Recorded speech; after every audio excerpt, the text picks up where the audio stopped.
Hello friends. पिछली video में हमने ये देखा कि इंडियन ई कॉमर्स सेक्टर में क्या बड़े अपडेट्स आए हैं। साल 2024 जो बस आने वाला है, यहाँ पे अमेजोन इंडिया, फ्लिपकार्ट क्या बड़े अपडेट लेके आए हैं।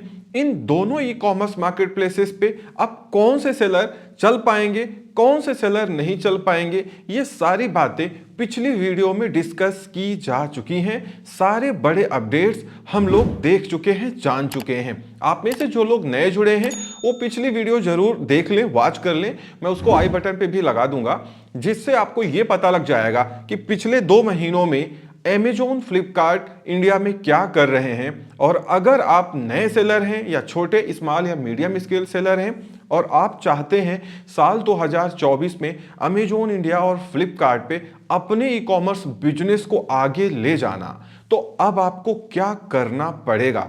क्योंकि वीडियो को देखने के बाद आप में से कुछ लोगों के कमेंट्स आ रहे थे कि क्या अब ई कॉमर्स बिजनेस करना इंडिया में आसान नहीं रह गया है, क्या हम जैसे छोटे मोटे सेलर्स या नए सेलर्स अब आगे ग्रो नहीं कर सकते हैं क्या। तो उसका जवाब भी मैं इसी वीडियो में आपको देने जा रहा हूं। आपको वीडियो पूरा वॉच करना है, इसको समझना है कि मैं क्या बता रहा हूं। यकीन मानिए, अगर आप ये सारी चीजें जो मैं बता रहा हूं इसको समझ पा रहे हैं और इसको करते हैं तो आपके लिए एक बेहतर अपॉर्चुनिटी निकल के आएगी। लेकिन अगर आप इनको नहीं कर पा रहे हैं तो फिर अब आपकी sales day by day down होती चली जाएंगी और आपका बिजनेस अमेजोन इंडिया और फ्लिपकार्ट इंडिया पे आगे नहीं जा पाएगा। तो चलिए इस वीडियो में आगे बढ़ते हैं। चैनल पे नए हैं तो चैनल को सब्सक्राइब जरूर कर ले, वीडियो को लाइक एंड शेयर जरूर करिएगा। अमेजोन इंडिया और फ्लिपकार्ट, जैसा पिछली वीडियो में भी आपने देखा, ये बहुत सारे पैसे, करोड़ों रुपए लगा रहे हैं कि अपने कस्टमर को सेम डे या नेक्स्ट डे डिलीवरी दे पाएं। इसके लिए अमेजोन ने तो अपना एयर कार्गो भी स्टार्ट कर दिया और भारत का, इंडिया का पहला एक ई कॉमर्स कंपनी या मार्केट प्लेस बन चुका है जिसके पास अपने खुद की फ्लाइट्स हैं, खुद का एयर कार्गो है, जिससे वो सेम डे या नेक्स्ट डे अपने कस्टमर को डिलीवरी करा पाए। क्यों? क्योंकि अमेजोन और फ्लिपकार्ट दोनों एक दूसरे के बड़े कंपटीटर्स हैं, दोनों एक ही डायरेक्शन में जा रहे हैं और वो है रीजनल डिस्कवरी प्रोग्राम। क्या होता है बहुत पहले मैं बता चुका हूं, कई बार बता चुका हूं। अब इंडिया में ये दोनों ही कंपनीज इंडिया को 8 से 12 डिफरेंट क्लस्टर्स में डिवाइड कर चुकी हैं, चाहे वो अमेजोन हो, फ्लिपकार्ट हो। अगर आपको पैन इंडिया विजिबिलिटी चाहिए तो आपको इनके डिफरेंट क्लस्टर्स जो कि स्टेट्स हैं, वहां सब जगह पे अपने आइटम्स को इनके वेयर हाउस में रखना पड़ेगा। आप भी कर सकते हैं अगर आप उतने स्टेट से ऑपरेट कर पाए तो, अदरवाइज आपको इनका वेयर हाउस यूज करना पड़ेगा। और ऑर्डर आने के बाद उस जहां से कस्टमर सर्च कर रहा है उस स्टेट में जो भी उनका नियरेस्ट एफसी होगा, वहां से उस आइटम को उस कस्टमर को शिप कर दिया जाएगा। तो अगर आप देखें इंडिया का जो टैक्सेशन सिस्टम है, यहां पे हर एक स्टेट में बिजनेस करने के लिए जीएसटी नंबर चाहिए होता है। तो मान लीजिए अमेजोन इंडिया और फ्लिपकार्ट इंडिया को 8 डिफरेंट क्लस्टर्स में बांट के काम कर रहा है। तो 8 क्लस्टर का मतलब 8 नंबर्स स्टेट्स या 8 स्टेट्स, और 8 स्टेट्स का मतलब 8 जीएसटी, 8 जीएसटी आपको लेनी पड़ेंगी। अब एक नए सेलर के लिए, एक स्मॉल या मीडियम स्केल बिजनेसमैन के लिए एक जीएसटी तो उससे संभल नहीं पाता है। अगर वो 8 नहीं भी कर पा रहा है, मान लीजिए 3 से 4 जीएसटी भी वो लेना चाह रहा है जहां पे उसकी ज्यादा सेल्स हो रही है जिस स्टेट या जिस क्लस्टर में, फिर भी उसको इतनी जीएसटी मैनेज करना एक चैलेंज हो जाएगा। और इसमें जो रेंटल कॉस्टिंग वगैरह आएगी वो तो अलग से उसको वियर करना पड़ेगा। तो अगर आप रीजनल डिस्कवरी प्रोग्राम के साथ जुड़ते हैं, मोर देन 1 स्टेट से अमेजोन एफसीज या फ्लिपकार्ट एफसीज का यूज करते हैं ऑनलाइन सेलिंग करने के लिए, तो साल 2024 में आप अपने बिजनेस को तेजी से बूस्ट कर पाएंगे। और अगर आपके पास इतना फाइनेंशियल नहीं है, आपके पास पैसे नहीं है, इतने सारे जीएसटी आप मैनेज करना नहीं जानते हैं, आपको सीए, आपके जो सीए हैं, आपका जो अकाउंटिंग टीम है वो इस चीजें नहीं कर पा रहा है, तो फिर आपके लिए मुश्किल खड़ी होने वाली है। क्योंकि अगर आप एक स्टेट से सेलिंग कर रहे हैं, चाहे वो एफबीए के थ्रू हो या आप अपने घर से ईजी सिप या फ्लिपकार्ट पे ई कार्ड के थ्रू कर रहे हो, तो उसमें अब आपकी डे बाय डे सेल्स कम होती चली जाएंगी।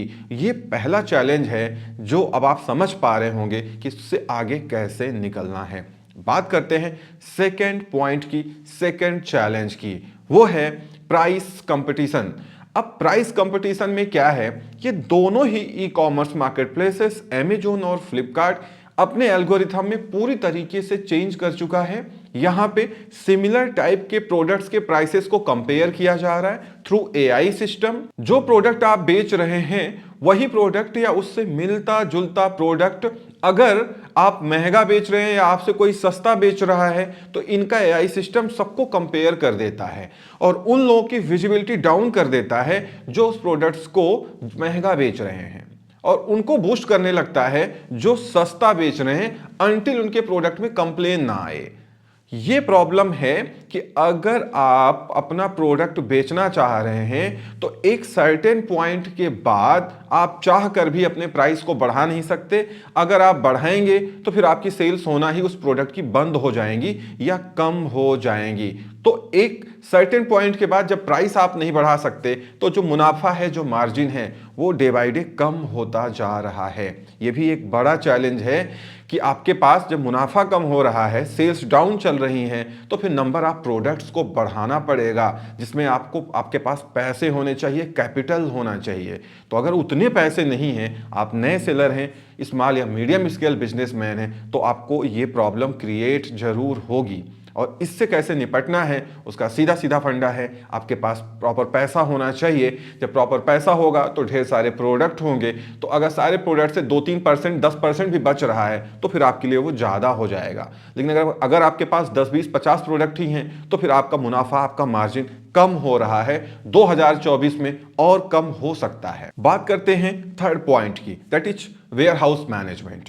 अब आप डिफरेंट स्टेट्स में जाके इनके अमेजोन या फ्लिपकार्ट के वेयर हाउसेस में अपने आइटम्स को इनबाउंड कराएंगे और उसके बाद आप सेलिंग करेंगे। लेकिन इनबाउंड कराने के लिए चाहे वो फ्लिपकार्ट हो या अमेजोन इंडिया हो, वहां पे अपॉइंटमेंट लेना होता है। मतलब इतने सारे वेयर हाउसेस हैं, किसमें कितने यूनिट भेजना है पहले आपको वो डिसाइड करना एक टफ टास्क हो सकता है। कि आप नए सेलर हैं या छोटे मोटे सेलर हैं, डिसाइड भी कर लिया आपने, सब कुछ पैक कर लिया, कार्टून का वेट कर लिया, डायमेंशन मेजर कर लिया। जब इंटर करके अपॉइंटमेंट लेने गए अमेजोन या फ्लिपकार्ट पे तो पता चला कि अगले 10 दिन तो कोई अपॉइंटमेंट ही नहीं है। अब एक तरफ आपका आइटम रेडी है सेल होने के लिए, दूसरी तरफ अपॉइंटमेंट नहीं मिल रहा है। मिल भी गया तो 5 से 6 दिन वो पहुंचने में, वहां लाइव होने में लग जाएगा। तो यहां पे जो वेयर हाउस मैनेजमेंट है, ये भी एक छोटे मोटे सेलर या न्यू सेलर के लिए टफ टास्क हो जाता है। उनके पास उतनी कैपिटल नहीं है कि वो इतनी सारी इन्वेंट्री एडवांस में रखें और आइटम खत्म होने के 15 दिन पहले ही वो फिर से वहां पहुंचा दें। ये बड़ी कंपनीज करती हैं, उनको कोई प्रॉब्लम नहीं होती, उनका वेयर हाउस मैनेजमेंट सबसे अच्छा रहता है। लेकिन अगर आप न्यू सेलर हैं, स्मॉल या मीडियम स्केल बिजनेसमैन हैं, तो ये भी आपके लिए बहुत बड़ा चैलेंज रहेगा। अगर आपके पास प्रॉपर इन्वेंट्री नहीं है, प्रॉपर इन्वेंट्री तभी रहेगी जब आपके पास प्रॉपर पैसा रहेगा, कैपिटल रहेगी।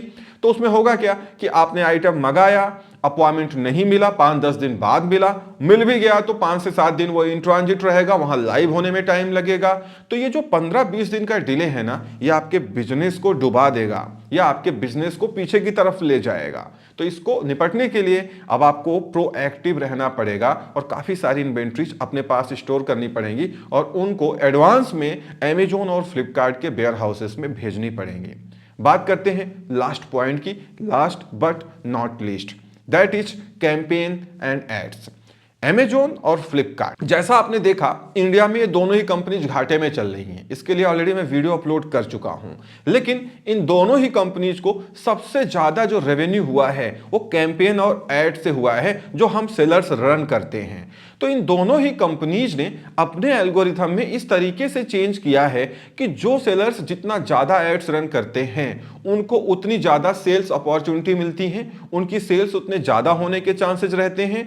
जो सेलर्स कैंपेन में पैसे खर्च नहीं कर रहे हैं, विजिबिलिटी डाउन होने के साथ ही साथ सर्च पेजेस में उनके प्रोडक्ट की रैंक कम होना स्टार्ट हो जाती है और अल्टीमेटली उनके प्रोडक्ट्स बिकना कम हो जाते हैं। तो एक तरफ आपके इतने सारे चैलेंजेस, दूसरी तरफ आपको एक्स्ट्रा पैसे भी रखना है जो कैंपेन और एड्स में लगाना है।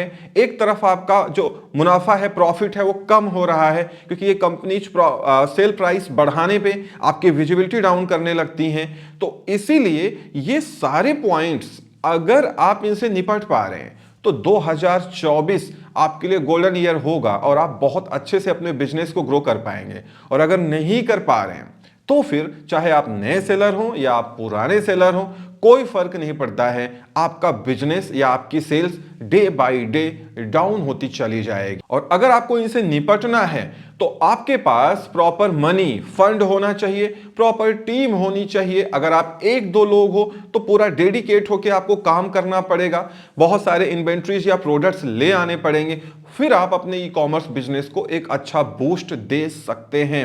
अदरवाइज अगर आप सिंगल स्टेट से सेल करते हैं और अगर आप थोड़े मोड़े पुराने सेलर हैं तो आपने खुद देखा होगा कि पिछले 2-3 सालों में आपका बिजनेस ऊपर की तरफ नहीं गया है, वो डाउन हो रहा है, डाउनफॉल हो रहा है उसमें। वो यही सारे पॉइंट्स हैं जो आप नहीं कर पा रहे हैं क्योंकि आपके पास में भी उतना पैसा ना हो, क्योंकि सबके पास तो उतने पैसे होते नहीं अगर आप नए या छोटे मोटे सेलर हैं, इसीलिए आपके साथ ये प्रॉब्लम आ रही है। तो इस वीडियो में इतना ही। उम्मीद करता हूं वीडियो पसंद आई होगी। Thank you so much for watching.